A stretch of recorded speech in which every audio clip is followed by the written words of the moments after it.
దేశం మొత్తం ఈరోజు శివాజీ మహారాజు యొక్క జయంతి కార్యక్రమంలో హిందువులందరూ కూడా దేశభక్తులు రామభక్తులందరి వల్ల శివాజీ జయంతి కార్యక్రమంలో ఉన్నారు. 1430 సంవత్సరము ఫిబ్రవరి 19న శివాజీ గారు జన్మించడం జరిగింది. మనకు శివాజీ గారు ఒక చుట్టము కాదు, మనకు పరిచయం కాదు. ఎందుకు ఇవాళ శివాజీ మహారాజు గారి గురించి మనం అందరం ఆలోచిస్తున్నాం? అనేక మంది ఈ దేశం లోపల అనేక రకాల త్యాగాలు చేశారు. మొఘలులకు వ్యతిరేకంగా చాలా మంది పోరాటం చేశారు.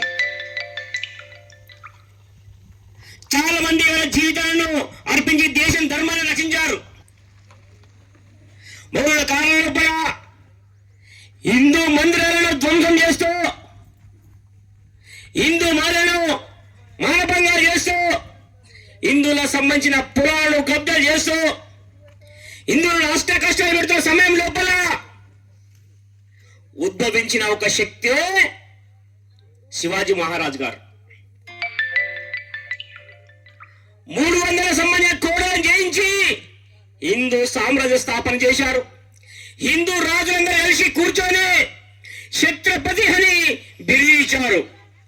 వారి ఆలోచన ప్రకారం అందరు రాజులుగా పరిపాలన చేయడం జరిగింది. శివాజీ మహారాజ్ దగ్గరికి చాలా మంది వచ్చేవారంట. వాళ్ళు రాజరికం చేస్తున్న సమయం లోపల వచ్చే వాళ్ళందరికీ ఏమంటే, నా భూమి ఈ ముస్లిం రాజు సంబంధించిన వాళ్ళు కబ్జా చేశారు, నా ఇల్లు నేను రాసుకున్నాను, మనం పూజించే మాత దుర్గామాత యొక్క మందిరాన్ని ధ్వంసం చేశారు, మేమేమి చేయాలి, ఎలా బతకాలని చెప్పేసి ప్రతి హిందూ వచ్చి శివాజీ మహారాజ్ దగ్గర బాధపడేవాడు. మీరు భయపడకండి, నేను ఉన్నాను, మీ గ్రామం వస్తాను, మిమ్మల్ని రక్షించుకుంటాను, మీరు సైన్యంలో పనిచేయండి, ఈ ధర్మం రక్షించబడతాని చెప్పేసి ప్రతి వాళ్ళకి ధైర్యం నూరు పోసిన వ్యక్తి శివాజీ మహారాజ్. ఒక రోజు ఒక కోడలు జయించాలనుకున్నప్పుడు తన తల్లి ఒక కొద్ది రోజులకు ఏమంటే బాధతో ఉంది అమ్మ. శివాజీ మహారాజు రోజు మార్నింగ్ వస్తారు, కాళ్ళకి దండం పెట్టి బయటకు వెళ్ళిపోతారు. వాళ్ళ భార్య అన్నదంట, ఏమండి మీరు రోజు వస్తున్నారు కదా, అమ్మ ఏదో బాధపడుతుంది, ఏమేమో ఆలోచిస్తుంది, నేను అడుగుతుంటే ఏమి లేదని చెప్తుంది, మీరు ఒకసారి అడగండి అని చెప్పిందంట శివాజీ మహారాజు గారు. ఎందుకంటే నేను రాజ్యం గురించి తిరుగుతున్నాను, రకరకాలుగా పోరాటాలు చేస్తున్నాను, కాబట్టి అమ్మకు దూరం అయిపోయిన బాధపడుతుందేమో అని ఆ రోజు వాళ్ళ అమ్మతో కొద్దిగా తొందరగా వెళ్ళేసి మాట్లాడుతుంటే వాళ్ళ అమ్మ అందంట, పాచికలు ఆడదామా బిడ్డ అని చెప్పిందంట. ఇద్దరు కలిసి పాచికలు ఆడుతుంటే అమ్మ చెప్పిందంట, నేను ఓడిపోతే ఒక తల్లిగా నీకు ఏమి అన్నది ఇస్తాను, నేను నువ్వు ఓడిపోతే నేను కోరుకున్నాను నాకు ఇవ్వు బిడ్డ అని చెప్పిందంట. శివాజీ మహారాజుకి అర్థం కాలేదు, సరే అమ్మని కదా ఏదైనా మంచి ఆలోచన అని చెప్పేసి ఇద్దరు పాచికలు ఆడుతుంటే శివాజీ మహారాజు గారు ఓడిపోయారు, జిజియ మాత గెలిచింది. అప్పుడు అమ్మ బయటకు వచ్చి ఇక్కడ రా బిడ్డ అని బయటకు తీసుకొచ్చాడంట. అక్కడ చూడంట, ఆ కొండ పైన ఒక జెండా ఉంది చూడంట అంటే శివాజీ మహారాజు ఆశ్చర్యపోయారంట. అమ్మ 11 కోటలను మొఘలు సామ్రాజ్యం రాసించాం కదా, మనం ఇప్పుడు ఏం చేయగలుగుతామమ్మా అని చెప్పారంట. మన రాష్ట్ర యొక్క దేశం యొక్క పరిస్థితి ఆర్థికంగా చాలా దారుణంగా ఉంది, కరువు కాటలు ఉన్నాయి, ఏం చేస్తామని చాలా బాధపడంట. నేను చెప్పాను ఆ జెండా ఉంది, నాకు కోట కావాలి తొందరగా అని చెప్పిందంట. శివాజీ మహారాజు గారు ఆశ్చర్యపడిపోయి సరే ఉన్న అందరి సైన్య అధ్యక్షులు అందరు పిలిచారు, మాట్లాడారు. ఆ కోట జయించాలి, ఎవరు వెళ్తారు ఆ కోట పైకి అని చెప్పారు. అది చాలా పెద్ద కోట, వేల మంది సైన్యం ఉంది, అక్కడ ముస్లిం సంబంధ సైన్యం ఉంది. కానీ అందరు సైన్యాధ్యక్షులు పిలిచిన తర్వాత ఎవరు కూడా ఆ కోటకు వెళ్తామని చెప్పలేరంట. ఆ కోటకి వెళ్తే చావును కొని తెచ్చుకున్నట్టే, చావు గురించి చెప్పవాలి ఆ కోట గురించి వెళ్ళాలనుకుంటే. అలాంటి సమయం లోపల ఎవరు ఏమో చెప్పలేకపోతే నేనే వెళ్తా ఆ కోట గురించి యుద్ధానికి అని చెప్పి శివాజీ మహారాజు నిర్ణయించినప్పుడు తానాజీ గారు చిన్నప్పటి నుంచి వీళ్ళు మంచి మిత్రులాగా ఉంటారు, మీరు ఎలా వెళ్తారు ప్రభు, నేను ఉండగా సైన్యాధ్యక్షులుగా మీరు ఎలా వెళ్తారు, నేను వెళ్తాను ఆ యుద్ధానికి అని చెప్తే, నువ్వు వద్దు ఇప్పటికే చాలా చేశావు, నీ కొడుకు పెళ్లి ఉంది 2 రోజుల లోపల, నేను చెప్తున్నాను కదా, నువ్వు కొడుకు పెళ్లి చేసుకో, ఆ తర్వాత ఆలోచిద్దాం, నేనే వెళ్తున్నావు ఇద్దరికి అని చెప్పారంట. తానాజీ గారికి శివాజీ మాట అంటే అంత ఆలోచన ఉంటాయి కాబట్టి ఎవరి మాట చెప్పిన శివాజీ మహారాజు ఒక నిర్ణయం తీసుకుంటే ఊరుకోరు. కాబట్టి తల్లి జిజేబాల దగ్గరికి వెళ్ళి, అమ్మా మేమిద్దరం నీ కొడుకులము, శివాజీ మహారాజు నీ గురించి ఒక రాజ్యం ఇచ్చాడు, నేను నీకు ఏమి ఇవ్వలేకపోయాను, కాబట్టి ఆ కోట కూడా పోరాడానికి నేను వెళ్తానమ్మా, నీ కాళ్ళకు చెప్పులు, కోట కూడా గెలిచే వరకు చెప్పులు వేసుకోండి, నీ యొక్క వాగ్దానం చేశావు కదా, నీ చెప్పులు నేను తొలగిస్తాను తల్లి, నీ కాళ్ళకు నాకు ఇవ్వమ్మా యుద్ధం చేయడానికి అని శివాజీ మహారాజు ఒక తల్లిని ఈ తానాజీ గారు కాళ్ళపైన వాడి ఏడ్చారు. తానాజీ సైన్యం వెళ్ళారు. ఆ కోట వెళ్ళడానికి చాలా కష్టం. 1000 మంది సైనికులు తీసుకొని వెళ్ళేసి తానాజీ గారు 300 మాత్రమే పైకి వెళ్ళారు, ఇంకా 700 కింద ఉన్నారు. అప్పటికి ఆ మౌలు సంబంధించిన సైనికులందరూ చూశారు. అదే సమయంలో యుద్ధం తానాజీ గారికి కత్తితో పోవడం జరిగింది. కత్తితో పొడిచిన తర్వాత మళ్ళీ 10 మంది సైనికులు సంహరించి వారు చనిపోయారు. అప్పటికే కోట లోపల మౌలు సైన్యం ఎక్కడ వెళ్ళిపోతుంది. ఆ తర్వాత డోర్ తెరుచుకొని 700 మంది లోపలికి వచ్చి 1000 మంది సైనికులు మొత్తం వాళ్ళ సైన్యాన్ని కబ్జా చేసి కాషాయం జెండా ఎగరవేయించారు. తానాజీ గారు ఆ రోజు జై భవానీ జై శివాజీ అంటూ సైనికుల్లో ఒక శక్తి నింపుతూ పాట పాడుతూ వాళ్ళ ధైర్యం నింపిన వ్యక్తి తానాజీ గారు. ఆ జెండా చూపించాడు. అమ్మా జెండా ఎగిరింది చూడమ్మా అని శివాజీ మహారాజు కిందికి వస్తూ తన రాజునని ఆలోచన మర్చిపోయి సైన్యానికి వ్యతిరేకంగా వెళ్ళాడు. ఎక్కడ ఉన్నాడు నా తానాజీ గారు, ఎక్కడ ఉన్నాడు, నేను కౌగలించుకుంటా అని చెప్పి వెళ్ళారు. ఎవ్వరు ఏం మాట్లాడలే సైనికులు. అప్పుడు కోపంతో ఎక్కడ ఉన్నారు తానాజీ గారు, ఏం చేస్తున్నారు మీరు, ఎక్కడ ఉన్నారని చెప్పేసి సైనికులు తిడితే అందరు సైనికులు ఏడ్చారు. తానాజీ యొక్క శవాన్ని చూయించారు.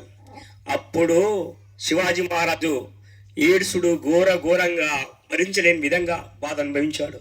కానీ ఒక కోట వచ్చింది, ఒక సింహం పోయింది. కాబట్టి సింహగాడ్ అని చెప్పేసి ఆ కోటకు సింహగాడ్ అని చెప్పేసి తానాజీ యొక్క పేరు నామకరణం చేయడం జరిగింది. అంటే శివాజీ సైన్యం లోపల ఎంత మంది ఉన్నా, 100 మంది ఉన్నా, 200 ఉన్నా సింహాలే అన్ని. అలాంటి సింహాలను తెరిచిన మహావీరుడు ఛత్రపతి శివాజీ మహారాజ్ గారు. కాబట్టి ఈరోజు దేశం లోపల మనం అందరు చూస్తున్నాము. ఒక తల్లి ఏం కోరుకుంది, ఆ జెండా తీసేయు, నా దేశభక్తి, నా ధర్మము నా దేశం అనే ఒక ఫీలింగ్తో ఒక తల్లి ఒక జెండాను దించింది. లేదు నీ బిడ్డ ఇది చేసుకోరా, నీ పిల్లానికి ఇది చేసుకోరా అని చెప్పలేదు. అంటే ఆ జెండా తీసే బిడ్డ మనకు అవమానము, ఒక కలంకితం అని చెప్పేసింది. అలాంటి మాత జిజియ మాత. శివాజీ మహారాజు చిన్న వయసు లోపలే ఒక యోధుడు తయారు చేసిన తల్లిలో ఉన్న కళ, ఈ దేశానికి ఈ ధర్మాన్ని కాపాడే ఒక మహా యోధుడు కావాలని చెప్పేసి పరమశివునికి జపం చేస్తూ పూజ చేసి కోరిండు. అలాంటి శివాజీ మరి పుట్టి రామాయణం బలి చక్రవర్తి మహావీరుల యొక్క చరిత్ర అని చెప్పేసి ఒక యోధుడు అందించింది.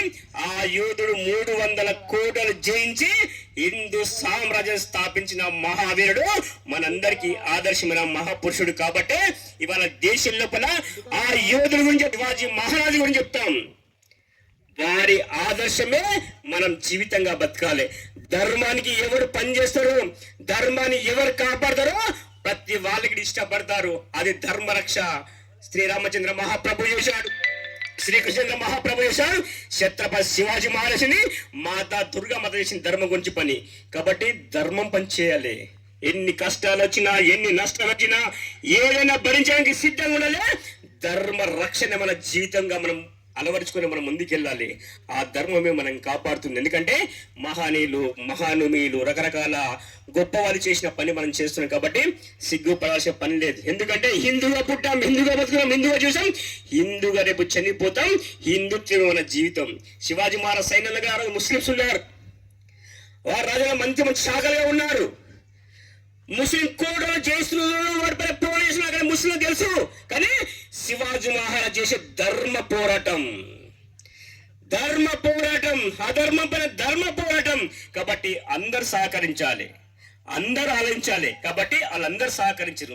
ఈ రోజు దేశం లోపల శివాజీ మహారాజ్ అంటే ముస్లింలకు ఒక బాధ, శివాజీ మహారాజ్ అంటే క్రిస్టియన్లకు ఒక బాధ, శివాజీ మహారాజ్ అంటే వాళ్ళు బాధపడతారు, వీళ్ళు బాధపడతారు. అది కాదు, ధర్మ రక్షణ గురించి పనిచేశారు, ధర్మం గురించి పనిచేశారు. కాబట్టి వాళ్ళు మన పూర్వీకులు, మన ఆదర్శ ప్రేములు.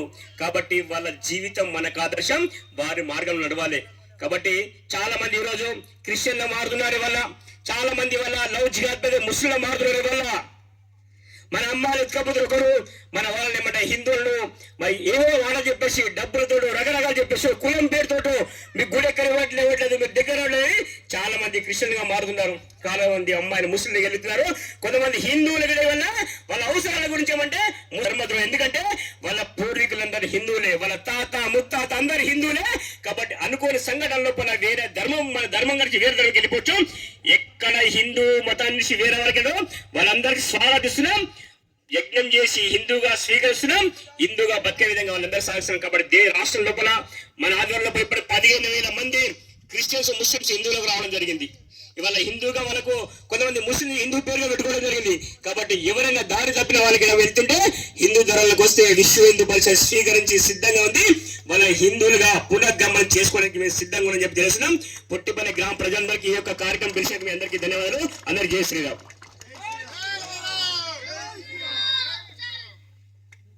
మార్గాలు ప్రతి ఒక్కరికి వర్తిస్తాయి. ధర్మము మన ఎంబడి ఉంటే దేవుడే మన ఎంబడి ఉన్నట్టు మనం ఈరోజు భారతదేశంలో ఎంత స్వేచ్ఛగా బతుకుతున్నామంటే ఆ మహాత్ముల పుణ్యం ఎంతో ఉంది. దాన్ని ఇప్పుడు మనం కాపాడుకునే తరుణం వచ్చింది. కాబట్టి భారతదేశంలో ఏదో క్రిస్టియన్స్కు ముస్లిమ్స్కు అపోజిషన్ అని చెప్పి మన భారతదేశంలో ప్రతి ఒక్కరం కూడా ప్రతి ఒక్కరిని గౌరవిస్తాం. కాకపోతే భారతదేశానికి చెడు పనులు కల్పించే వారికి మటుకు హిందువులం మేము శత్రువులం అని చెప్తున్నా ఈ సభాముఖంగా. మా ధర్మాన్ని జోలికొస్తే ఖబర్దార్, మన ధర్మమే మన కాపాడుతుంది. జై శ్రీరామ్.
DJ, easy,